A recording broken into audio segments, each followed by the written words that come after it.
Et bonjour à tous, c'est Greg de Geek & Cook et aujourd'hui je suis heureux de vous retrouver pour une petite vidéo qui touche à la nourriture. Il y avait longtemps que j'en avais fait une. Donc là, on va lancer le premier épisode d'une série en fait où on va tester des produits, alors pas hyper simples, mais des produits vraiment qu'on peut trouver un peu de particulier, surtout chez Lidl qui fait souvent des semaines américaines, italiennes, etc. Et là aujourd'hui, je vous emmène pour un pulled pork. Donc on va regarder comment il est fait et puis on va le cuire et on va le goûter surtout. Mais avant, intro.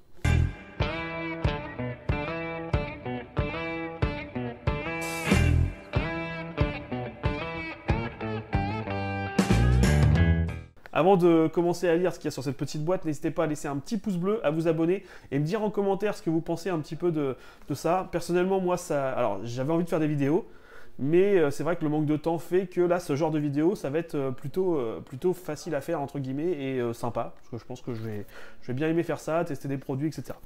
Donc le pulled pork. Donc qu'est-ce qu'ils nous disent? Donc on va juste parler préparation. Là, on a mis le four à préchauffer donc à 200 degrés. Alors nous on l'a mis à 180 parce qu'on est en chaleur tournante. Et il faut juste le placer dans un plat. Il est déjà mariné, déjà préparé. Donc on le met dans un plat, on le met au four et on part pour 25 minutes de cuisson. Donc si vous ne connaissez pas le pulled pork, en fait c'est un porc qui est cuit en cuisson très très lente et ça va permettre au porc de s'effilocher. Donc c'est pas le produit qui est super facile et qu'on fait tous les jours chez nous. Donc c'est bien que Lidl propose ce genre de produit. À savoir que bon, voilà, c'est vraiment pour 2-3 personnes, voire 4, allez 4 si on... Ça dépend ce qu'on en fait. Personnellement on peut l'effilocher et puis le mettre dans un panini, dans un kebab, etc. On va prendre, hop, une paire de ciseaux. Donc là vous voyez la façon que c'est fait. Ah, ça donne pas forcément envie hein, comme ça au premier abord. Donc on va prendre un petit plat. Hop, on va l'ouvrir. Ah, vous allez voir la texture, c'est pas... Hop, mon four est chaud, vous l'avez entendu aussi. Alors ça donne pas forcément envie comme ça au premier abord, on a l'impression que c'est de la nourriture pour chat. Hein, c'est assez bizarre.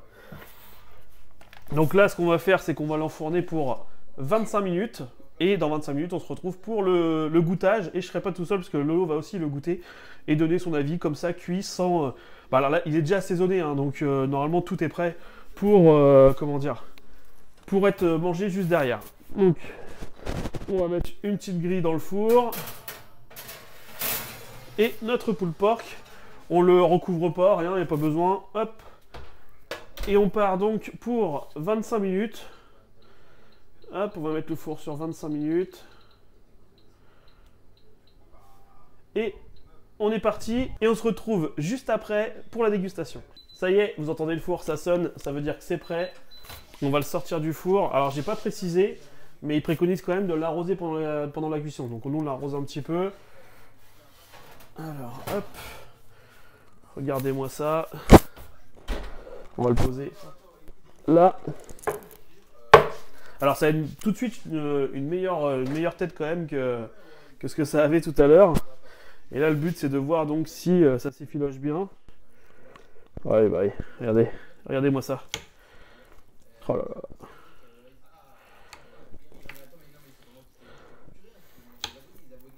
Bon, du coup, maintenant, on va goûter, hein, c'est le but un peu.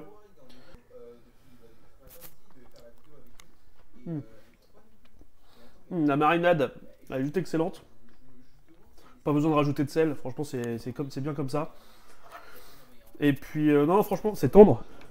C'est pas sec du tout. Après, vous pouvez, une fois que vous l'avez effiloché, leur mélanger un petit peu avec la sauce.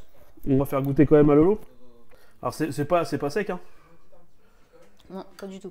Au niveau des épices, ça fait un peu penser au goût du couscous un petit peu. Ouais, je suis d'accord. Donc si vous aimez bien le couscous, voilà.